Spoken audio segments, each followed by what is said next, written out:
చూద్దాం ముందుగా ముఖ్యాంశాలు. రాజ్ భవన్ లో భారత రాజ్యాంగ దినోత్సవ వేడుకల్లో పాల్గొన్న Telangana governor Tamilisai.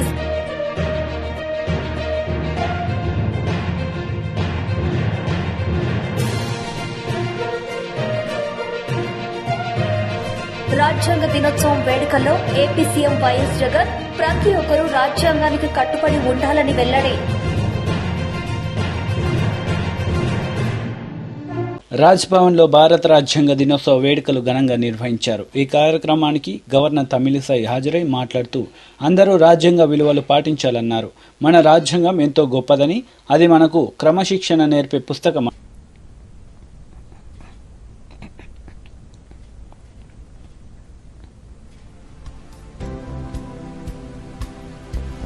First of all, I convey my best wishes for a happy Constitutional Day. So let us all share our wishes. It's the pride of our country. So happy Constitutional Day to each and everyone who have come here. And I am really very happy that the legal heads, the experts have assembled here. So I welcome you all to Raj Bhavan. It is also time that we remember the Constitution to other equally eminent members of the Constituent Assembly for their vision and contribution. తెలంగాణలో సమీకృత rocket design తయారీ పరీక్ష కేంద్రం ఏర్పాటు చేస్తామని మంత్రి కేటీఆర్ తెలిపారు. Private రంగంలో రాకెట్ను విజయవంతంగా అంతరిక్షంలోకి ప్రయోగించిన Hyderabad company Skyroot aerospace అభినందన సభలో కేటీఆర్ ఈ మేరకు ప్రకటించారు. తెలంగాణ ప్రభుత్వం రూపొందించిన స్పేస్ టెక్ పాలసీతో ఇక్కడే రాకెట్లు తయారు చేయవచ్చని, ఇక్కడి నుంచే ప్రయోగించవచ్చని. Bharat is of course representative of India. I would imagine Bharat, right? Pawan is Pawan, wind, air. So in spite of all the headwinds, when these two guys came together, it had to happen, and it happened from Hyderabad, and that's what makes me the most happy. So congratulations Pawan, congratulations Bharat, congratulations Padma Shri Gyan Gandhi ji. Thank you, sir. We had met earlier. Thank you very much. And also I think Anand Technologies Subbarao garu for being a valuable partner to this young team. Congratulations to the 210 family of Skyroot, which should really, I mean, this is once in a lifetime kind of a moment. This is something that you can't recreate. This is a truly historic moment, not just for you, but for the entire Indian space tech industry. And it could not have happened from a better place than Hyderabad. And I remember very, very distinctly and very vividly when Jayesh, myself, MSR, Sujay, all of us were part of the historic launch of space tech policy by government of Telangana. We had done it in Metaverse because this was during the COVID times. So we had done it in Metaverse, and it was the first of its kind for a government to launch its policy in Metaverse also. So I'm truly happy, truly proud that a space tech company from Hyderabad, from India, has broken all barriers. And what's even more astounding, like they say, when you don't understand something, people say it's not rocket science, like MSR said. But to actually ace rocket science and to actually make it happen in the very first go, I think one of the very few companies in the world is what Pawan and Bharat were telling me, to have done this across the world. Ante first attempt lone మనం స్పేస్లోకి rocket పంపించే సత్తా మనకుందని చెప్పగలిగే శక్తి సంతరించుకోవడం అంటే అది మామూలు విషయం కాదు. కాబట్టి kudos to all of you and your abilities and your amazing teamwork. It cannot happen, with 2 or 3 people coming together. I'm sure all of you together had to pull out all-nighters, had to pull out extra hours, had to pull out lot of hardships, had to endure a lot of hardships during the last couple of years. I know these guys were doing a lot of rounds to investors, lot of rounds to private equity players. They really toiled hard, both of them, to pitch and to get the right kind of investment. And your biggest shareholder is on his way. He said he'll join us shortly. Anil he's coming up. Anil of Greenco. My compliments to him as well. Because inventors, innovators need capital, need the support, especially when you're trying to break through in new sectors. Because already established sectors, somebody trying to ape an Amazon and come out with an arm, a similar e-commerce arm, is a relatively easy story to sell. But you're talking rockets, you're talking an Indian company from two Indian youngsters wanting to make rockets and send them to space. It's a difficult sell. So Pawan, we have to learn a lot of marketing techniques from you also. Because, I'm sure you've had to really, ఎందుకంటే ముందు rocket అని చెప్పంగానే సగం మంది అక్కడే put off అయిపోతారు. Indian company పిల్లలు చూస్తేనేమో ఇంకా చిన్న పిల్లలాగా ఉన్నారు, వీళ్ళు రాకెట్స్ ఏంటి అనుకునే టైపే ఉంటారు. I don't know how many of you speak Telugu, by the way. Okay, some of you do. Actually, most of you do. So, the point I'm trying to make is, it's very, very difficult. It's like literally selling sand in a desert. And not easy. You're breaking barriers, you're breaking ceilings, you're breaking new frontiers. This is not easy job. And also what's even more important is, see, I've seen these guys before, I'm seeing them again. I've seen them 2 years ago. I've seen them recently, even before the launch, and now I'm seeing them again today. Even today when I was talking to them, I could feel. So your biggest shareholder, your biggest investor is here. Why don't you come up? Hey, come up, it's okay.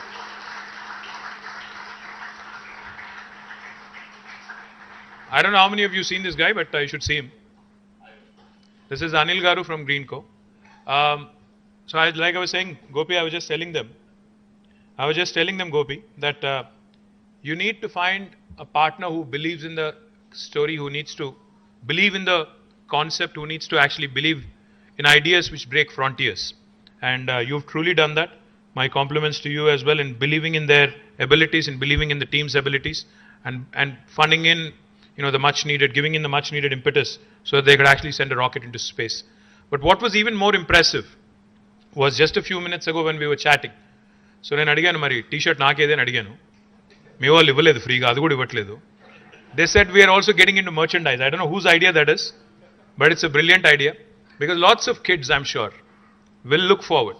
Because as children, as youngsters, if you are enthused about these sectors, I'll tell you a simple story that all of us can relate to.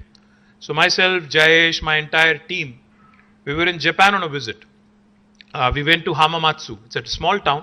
It's where Suzuki is headquartered. So we went there to meet the chairman of Suzuki, Osamu Suzuki. So we were there ahead of time, almost a half an hour, because we knew that the Japanese are very punctual. They like, like the rest of us to be punctual also. మన Indian stretchable time లా కాకుండా వాళ్ళ దగ్గర టైంకి వెళ్ళాలి మనం. కాబట్టి ముందే వెళ్ళి కూర్చున్నాం అక్కడ. కూర్చుంటే they said, why don't you get a tour of the museum, Suzuki museum, which is right across the office. అంటే సరే అని చెప్పి మేమంతా మ్యూజియంకి వెళ్ళిపోయాం. We started going around that Suzuki museum. So it had everything from the first make to the entire set of automobiles that they have made. So we were going around all fascinated. Appati కార్లు ఏంటి, అప్పటి automobiles ఏంటి, అప్పటి technology ఏంటి, etcetera etcetera. Then I suddenly, to my surprise, I saw some very, very small kids, probably in grade 3 or grade 2. Second class పిల్లలో, third class పిల్లలో, వాళ్ళు, there is about 40 of them going around the museum. నేను automobile museum, ఇది నాకే boring ఉంటుంది అనుకుంటే వాడేం చూస్తాడు చిన్న పిల్లోడు. Why did you get all these guys here అని చెప్పాను. You know what they told me? They said something very interesting. They said, why don't you watch what they are learning? You know what they made them do? They took them to a kiosk, proper kiosk లాగా. అక్కడికి వెళ్ళిన తర్వాత there is multiple options. Like ఇప్పుడు మనం ఈ vending machines ఉంటాయి కదా, coke, sodas కొనుక్కోవడానికి, అన్ని డిఫరెంట్ స్నాక్స్ కొనుక్కోవడానికి. అట్లాగే అక్కడ ఒక వెండింగ్ మెషిన్ ఉంది. ఆ వెండింగ్ మెషిన్లో there are different options for the kids. You can customize the kind of car you want to make. Say for instance, you want to make a Suzuki Vitara, right? So you pick the car, then you pick the color, you pick the make, you customize it, and మీ పేరుతో అంటే ఏ colour కావాలి, ఏం కావాలి అన్ని pick చేసుకుంటే ultimately a small toy with your name actually comes out of the whole thing. What it does to that young mind is, ఎట్లా car తయారు చేయాలి, ఎట్లా కస్టమైజ్ చేయాలి, ఆ design innovation that people typically don't inculcate at a very young age. Now that was accomplished and that was done in a very subtle fashion, in a very indirect fashion, by way of sending these kids through that small routine. వాళ్ళు చెప్తున్నారు, మరి why are Japanese automobiles, German automobiles so good? Why is their precision engineering so good? అంటే చిన్నప్పటి నుంచే ఆ design థింకింగ్లోకి, చిన్నప్పటి నుంచే వాటి గురించి ఒక ఫ్యాసినేషన్ డెవలప్ చేస్తే people will start gravitating and moving towards it. That is unfortunately sorely missing in our system here. We believe in theory. We don't really believe much in the practical exposure to how manufacturing is done, what are the new advanced manufacturing facets, etc., etc. I would absolutely be thrilled and I would love to see Hyderabad as a space tech capital of India. Now Skyroot of course has made us proud. Tomorrow I'm very confident that one of your colleagues and cohorts భారత అంతరిక్ష పరిశోధన సంస్థ ఎంతో ప్రతిష్టాత్మకంగా చేపట్టిన PSLV C-54 rocket ప్రయోగం విజయవంతమైంది. శ్రీహరికోటలో Satish Dhawan space centre నుంచి ఈ ఉదయం 11:56 rocket నింగిలోకి దూసుకుపోయింది. 10, 9, 8, 7, 6, 5, 4, 3, 2, 1, 0.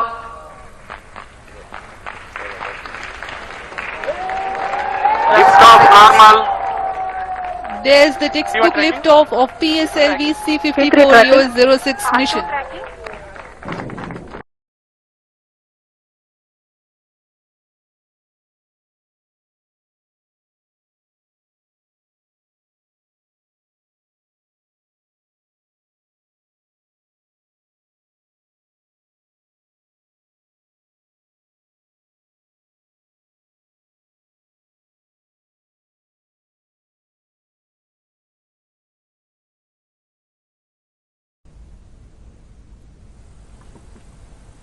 Third stage separated.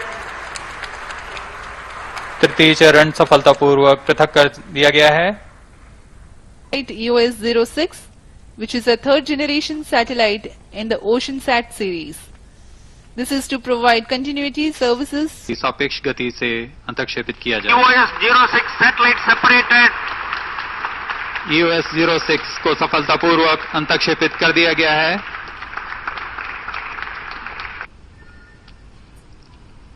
I'm really happy to announce the successful accomplishment of the PSLV C-54 EOS-06 mission in its first phase of the mission, injecting the EOS-06 satellite at its intended orbit very precisely. And we also observed that the performance of the rocket in this mission in all its stages and functions were exceedingly good.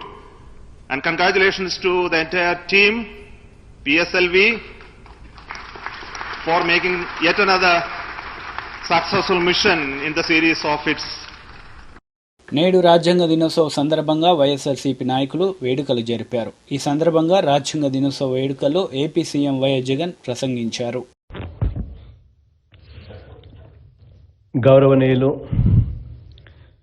పెద్దలు governor గారు శ్రీ విశ్వభూషణ్ హరిచందన్ గారికి నా హృదయపూర్వక నమస్కారాలు.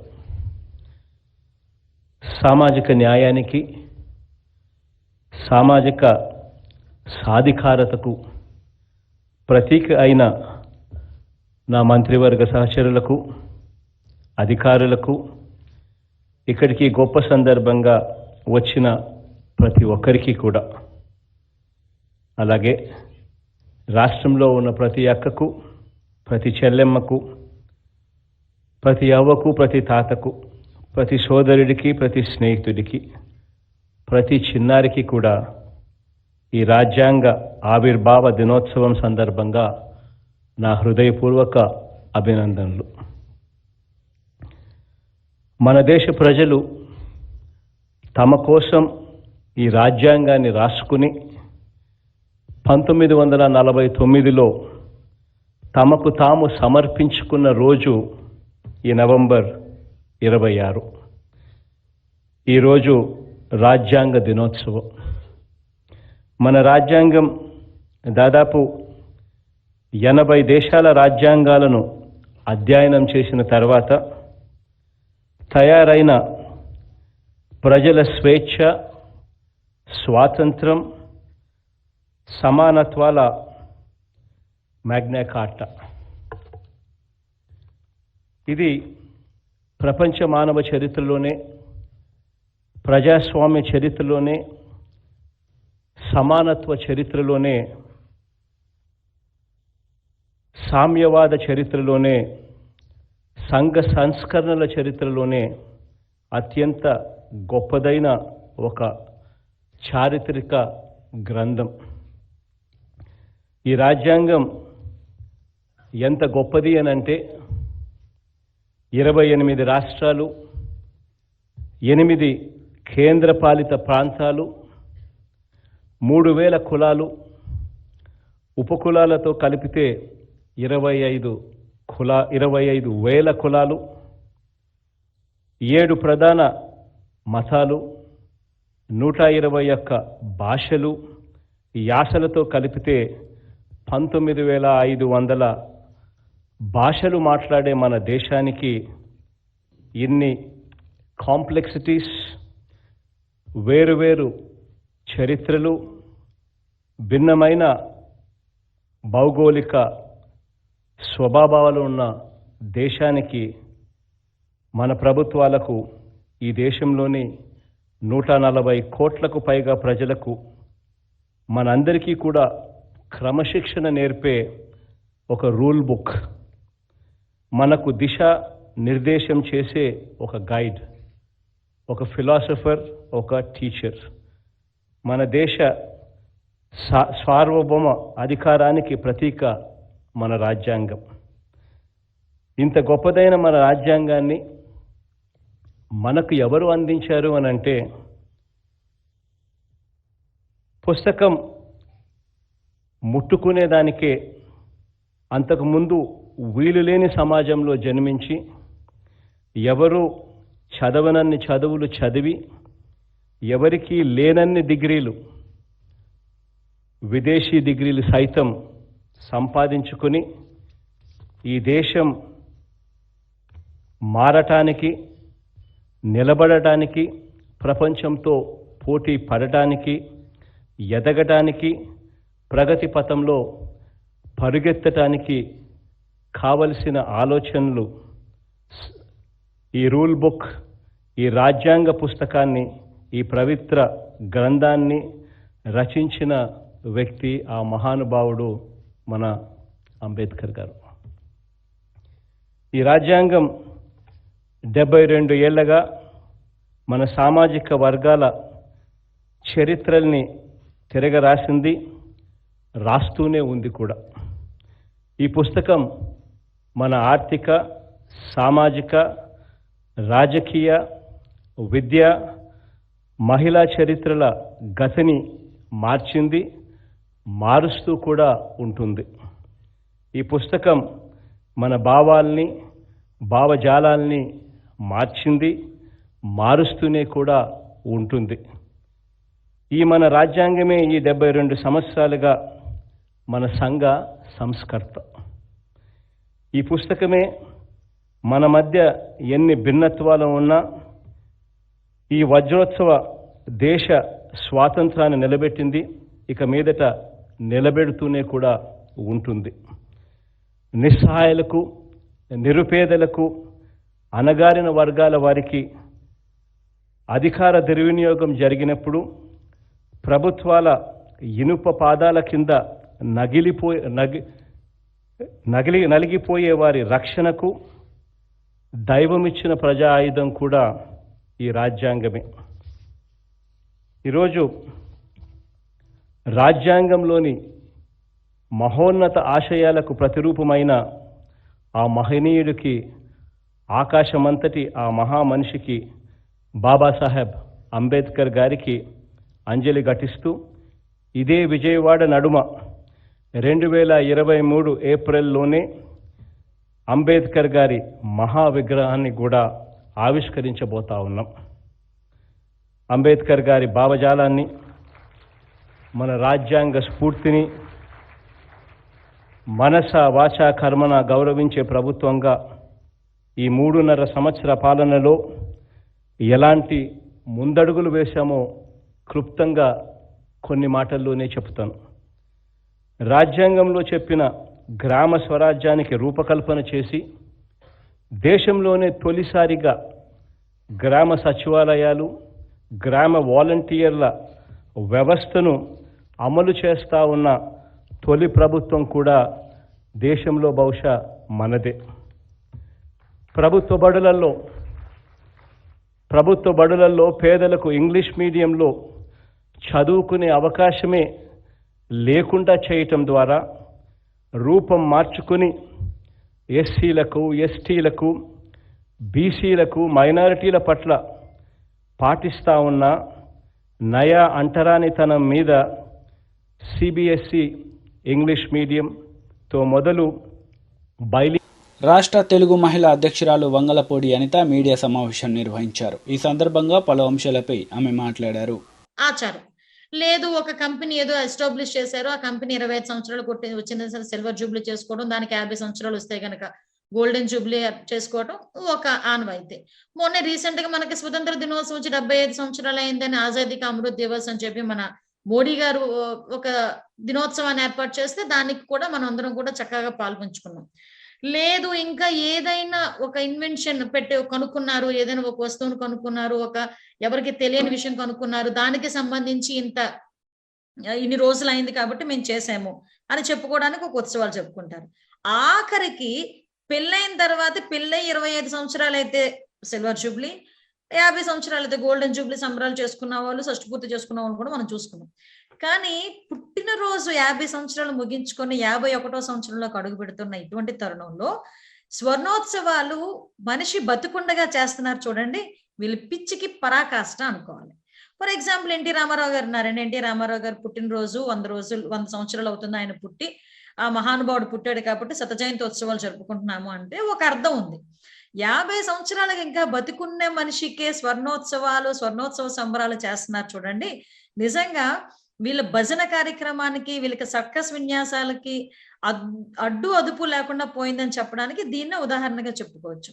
అంటే ఒక పర్యాటక శాఖకి సంబంధించి ఒక లోగో ఆవిష్కరించి దానికి ప్రజల సొమ్ము తాలూకా సొమ్ముని 2 కోట్ల రూపాయలు వెచ్చించి ప్రతి ఒక్క మెయిన్ సిటీస్ లో తిరుపతి, గుంటూరు, విశాఖపట్నం, ఫర్ ఎగ్జాంపుల్ ఇంకా ఎక్కడ ఉన్నాయంట, ఇంకా 5-6 చోట్ల కూర్చొని వీళ్ళందరూ కూడా సాంస్కృతిక సంబరాలు ఏర్పాటు చేసుకొని సాంస్కృతిక సంబరాల్లో సంస్కృతికి సంబంధించిన డాన్సులతో పాటు పాపం రోజా గారు తన తాలూకా ప్రమోషన్స్ ని కూడా చాలా ఎలివేట్ చేసుకుంటూ ఎక్కడ పడితే అక్కడ ఆవిడ పర్యాటక శాఖ మంత్రి అనే సంగతి మర్చిపోయి ఆ పర్యాటక శాఖకి సంబంధించిన సాంస్కృతిక విన్యాసాల్లో ఒక విన్యాసకురాలుగా ఫీల్ అయ్యి పాపం ఆవిడ కూడా చేస్తున్న విన్యాసాలు చూస్తూ ఉంటే నవ్వు వస్తుంది. నేను ఇప్పుడు ఏమంటానండి, ఇప్పుడు నాకు అర్థం అవుతున్నది ఏంటంటే, ఎలాగూ నియోజకవర్గంలో చీటి చిరిగిపోయింది, ఆ విషయం అందరికీ చెప్పేశారు. ఒక పంచాయతీ భవన్ ఓపెన్ చేయడానికి కూడా పోలీసులను అడ్డు పెట్టుకుని వెళ్ళలేని పరిస్థితులు అయిపోయింది. అటువంటి తరుణంలో పాపం ఆవిడ నియోజకవర్గంలో ఏమీ చేయలేక ప్రస్తుతానికి రేపొద్దున్న జగన్మోహన్ రెడ్డి గారు సీట్ ఇస్తారో లేకపోతే జగన్మోహన్ రెడ్డి గారి దగ్గర మార్కులు ఎలా కొట్టేయాలో కూడా తెలియక పాప ప్రజల సొమ్మును బేస్ చేసుకొని ఈ రోజు సంబరాలు ఏర్పాటు చేస్తుంది. నిజంగా నాకు ఆవిడ ఏదైనా సంబరాలు చేయాలి అనుకుంటే గనక జగన్ అన్నయ్య మీద అంత ప్రేమ, అంత ఒలకబోసేసే ఆవిడ ప్రేమ, చెప్పుకోలేనంత ప్రేమ ఉండేటప్పుడు పాప నగరిలో ఒక సంబరాలు ఏర్పాటు చేసి ఒక స్టెప్ ఏమనండి ఏమవుతుందో చూద్దాం ఒకసారి. అంటే ఇవన్నీ కూడా పక్కన పెట్టుకుందాం. ఇవన్నీ పక్కన పెట్టుకొని ఈ రోజు నేను మామూలుగా చాలా మంది ఏమంటారంటే జగన్మోహన్ రెడ్డి తాలూకా రాజ్యాన్ని కానీ జగన్మోహన్ రెడ్డి తాలూకా ప్రభుత్వ అడ్మినిస్ట్రేషన్ ని కానీ పులకేసి రాజుతో పోల్చుకుంటారు. ఎస్, పులకేసి రాజ్యాంగానే తయారైంది. ఎందుకంటే 51వ సంవత్సరంలో ఇతగాడు అడుగు పెట్టడం ఏంటి, వీళ్ళు స్వర్ణోత్సవ సంబరాలు అని చెప్పి టీడీపీ రాష్ట్ర అధికార ప్రతినిధి సయ్యద్ రఫీ మీడియా సమావేశం నిర్వహించారు. ఈ సందర్భంగా ఆయన మాట్లాడారు. ఇవాళ రోడ్లు ఎలా తయారయ్యాయంటే నరక కోపాల కింద మారిపోయాయి రోడ్లు. కొన్ని వేల మంది చనిపోవటానికి ఈ రాష్ట్రంలో రోడ్లు ఒక ప్రధానమైన కారణమయ్యాయి. ప్రభుత్వ లెక్కల్లో రానటువంటి మొగడాలు ఎన్నో ఉన్నాయి. బస్సులే పడిపోయినటువంటి పరిస్థితి, చక్రాలు ఊడిపోయి పొలాల్లో పరిగెత్తినటువంటి పరిస్థితి, రోడ్ల మీద నాట్లు వేసే పరిస్థితి, రోడ్ల మీద చేపలు పెట్టే పరిస్థితి. ఈ రకంగా రోడ్లు ఉంటే ఆయన ఏదో టార్గెట్లు పెడతా ఉంటాడు. 10,000 కోట్ల రూపాయలు కావాలని చెప్పేసి ఆయనే అంచనాలు వేశాడు, కానీ ₹1 విధించినటువంటి సందర్భం లేదు.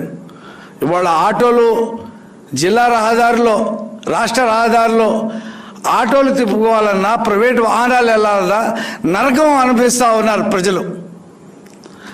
ఆటోలు వెళ్తే ఒక గర్భిణి ఎవరైనా సరే ఆటోలు వెళ్తే ఆటోలోనే ప్రసవం అయ్యేటువంటి పరిస్థితి ఏర్పడింది. కాబట్టి జగన్మోహన్ రెడ్డి ఇప్పటికైనా సరే, నువ్వు హెలికాప్టర్లో తిరుగుతూ ఉంటావు, ఎక్కడికి వెళ్ళినా సరే హెలికాప్టర్ తిరుగుతావు, లేదా జాతీయ రహదారులు తిరుగుతావు.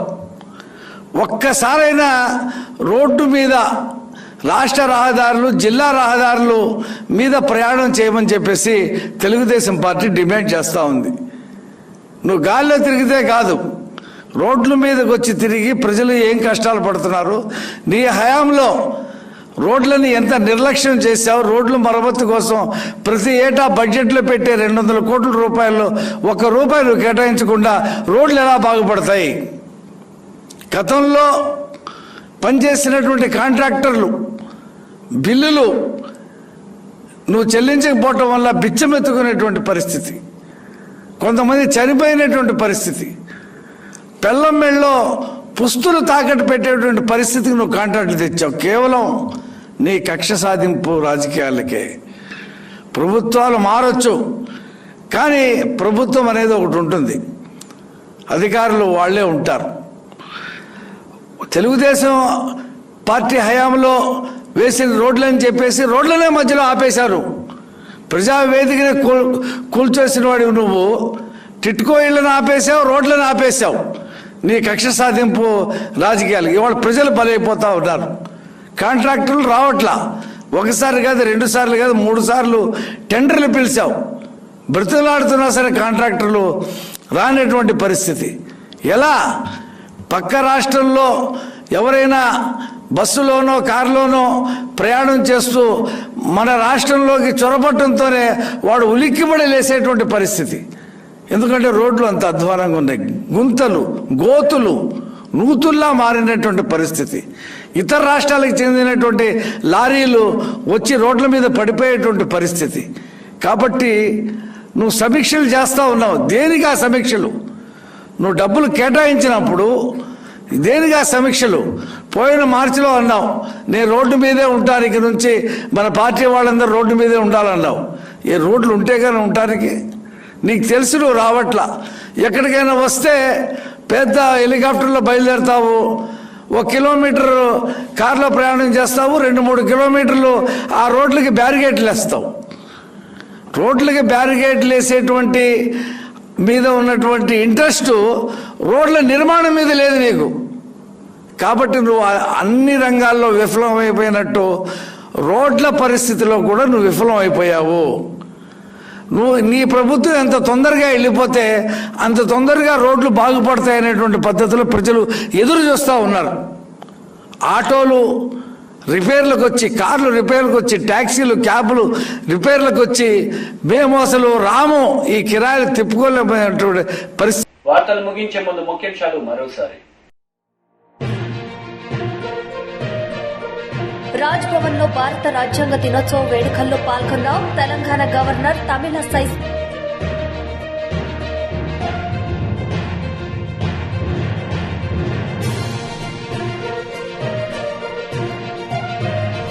రాజ్యాంగ దినోత్సవం వేడుకల్లో ఏపీ సీఎం వైఎస్ జగన్ ప్రతి ఒక్కరూ రాజ్యాంగానికి కట్టుబడి ఉండాలని వెల్లడి.